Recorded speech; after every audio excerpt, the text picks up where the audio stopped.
So it's the holidays, and I know all of you guys are spending your Christmas money on new machinery, so let's talk about how to move them. And moving machinery is actually way easier than you think and so much cheaper than you think. Most heavy equipment, moving machinery, you can rent for under 20 bucks a day. So I'm gonna go through all the ways that I know how to move heavy machinery. We've got about 7, 8 different ways to do it. And I'm going to talk about the cost of all those things. A couple rules you need to adhere to before you start moving machinery is absolutely, number one, anything is replaceable except for you. Don't be a hero. Don't try and save something if something is tipping over or a chain snaps or something like that. Don't try and save it. I've never had it happen to myself, but anybody I've ever been working with to move machinery, that's always the first thing I say is, look, you are not replaceable. Get out of the way. If something goes wrong, get out of the way. Number two, gloves and steel toe boots are a great thing to have. I know not all of you have that, but if you do, make sure you wear them. Don't take chances with your fingers and toes. It's just not worth it. Also, verbally announce everything you're going to do always. You want to make sure that everybody is clear. Sometimes with big machinery, you can't see that somebody is checking something you've rigged up on the other side or underneath the machine or making sure you have clearance. So announce every movement before it happens, and then make sure everybody who's working with you confirms verbally that they heard you and that they are clear of whatever it is you're about to do. Go slow. Avoid shifting, so always test lift, get it up in the air a little bit and make sure everything's good before you make a full commitment to moving it. So let's get into this. We're gonna start with the cheapest options for moving machinery and some of the accessories that are very helpful. Now, a lot of machinery that you move is gonna be tall and top heavy, like this drill press here. But it can be moved with a dolly, which you can rent for under $10 a day from your local rental yard if you don't have one, or you can buy one for as cheap as 40 bucks. Used on Craigslist, they come around a lot, and you just want to make sure that if you have pneumatic tires that they are inflated correctly. Now, one of the drawbacks to a dolly is this open space here. So something that I always do when I'm moving equipment with a dolly is I put a piece of scrap wood across it, and that keeps the machine from shifting while you're moving. Because a lot of times what will happen is you get it picked up, and then when you tilt it back, it likes to rotate. So you want to make sure on like a drill press like this, you can lower the table and the top to lower the center of gravity. But if you can't, you can just pull it back like this and move it very easily around your shop. So dollies, great tool for moving equipment, but a lot of times they're just not gonna do the job. Now, when tools get too heavy for a dolly, the number one tool I reach for is my engine hoist. Now, this was something that I purchased at Harbor Freight with a coupon for, I think it was $179. However, these can be rented for $20 for 3 hours or $35 for the day. It would be another 10 bucks if you want to get the load leveler. This is for changing the weight, and it's a good thing to have, but I don't use it very often. You can also find these on Craigslist for under 100 bucks. They come up all the time. These are very common pieces of machinery. These are great because they fold up really small. It probably takes up a 2 foot by 2 foot space in my shop, and it lifts up high enough to get things in my truck. I have moved, I don't know, those of you who have been following me for years know that I used to have a 1924 16-inch JT Towsley jointer, and that thing was 1,800 pounds. And I moved that 3 times just with this. I've moved it down a driveway.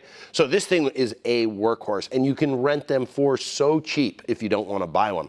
Let me show you how it works. Now, one of the things that I use all the time, obviously, when I'm moving machinery is lifting straps. It's really important that you don't confuse lifting straps with ratchet straps. Although ratchet straps, they will have it say they have a 30,000 pound rating. That doesn't mean they can lift 30,000 pounds. They're used for holding things down. So your rental yard, if you rent one, will have lifting straps. If not, I highly suggest you get the 6 foot ones. They come in 6 foot, 12 foot, and 20 foot, I believe, but I've never needed anything other than the 6 foot ones. And when you're rigging them up, you need to find a place in the machine where you're not gonna get any components that are gonna bend when you lift it up. So you need to be careful that it doesn't get wrapped around handles and on-off switches like this. So when I wrap it, what I'll do is I'll go over the handle here, and when I get almost to tension, we adjust everything and make sure things aren't gonna shift around. So let me show you how these work.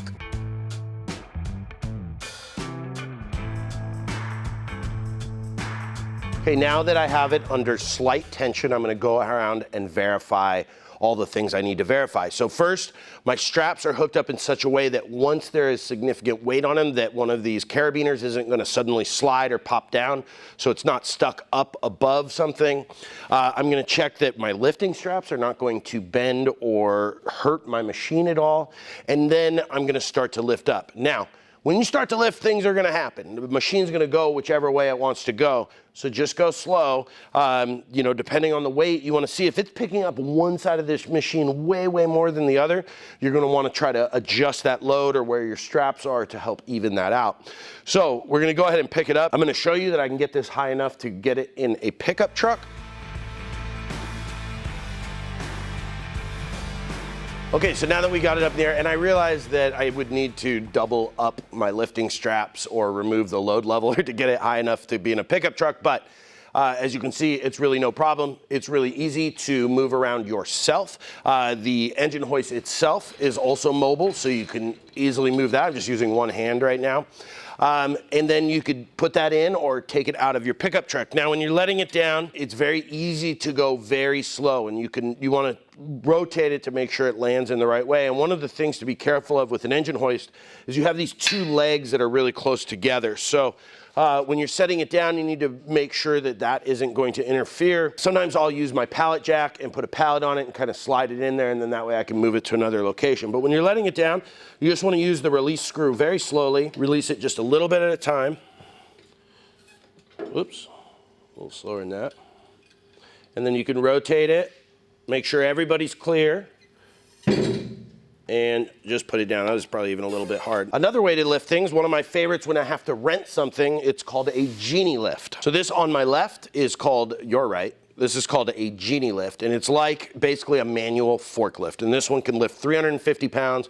They have them that go up much bigger than that. This one is $35 for the day or $20 for 3 hours. And this is what's called a Johnson bar. It's a mechanical advantage. Basically, it's a way to lift something up that is very heavy with very little effort. And I rented this for $8 for the day. So to show you how easy these are to use, I am going to lift this jointer up by myself.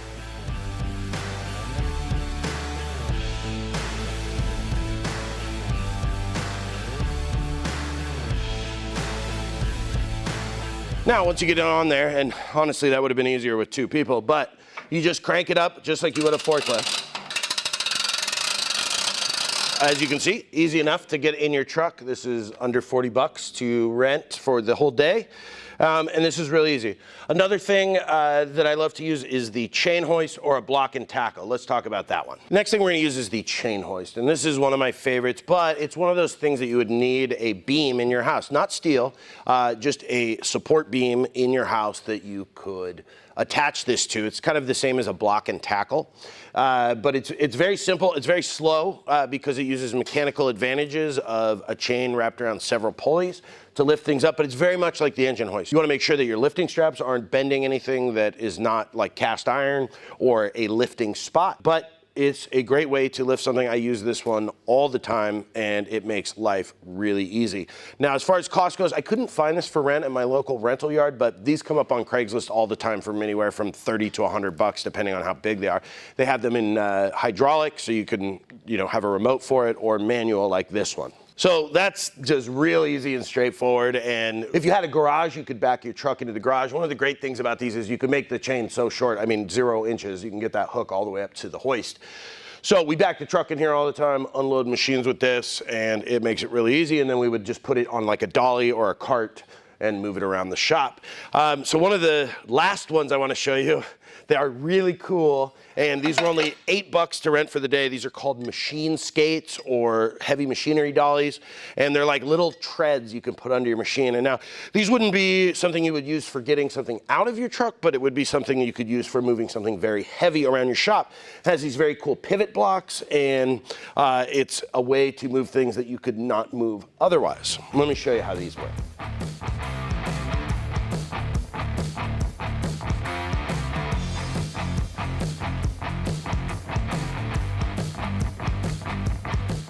So as you can see, once those are on there, it's kind of like a tank. It just rolls around on the treads. It's pretty easy. You want to go really slow when you're doing these, or make sure none of these come loose. Because, you know, if one of these comes loose, then you have a corner that's 1.5 inches off the ground, and that can be kind of dangerous. It has some blocks in it for helping you lift, and then it also comes with these rotating blocks that help you pivot a machine if you need to turn it. So I think between all of those options, there's no way that you won't be able to get something out of your truck and into your shop where you want it. Guys, best way to support the channel is head over to the Katz-Moses store, pick up a t-shirt, a dovetail jig, or a stop block, or now Squeeze-And saws, cheaper than Amazon. Thanks for watching, stay safe in the shop, and have a wonderful day.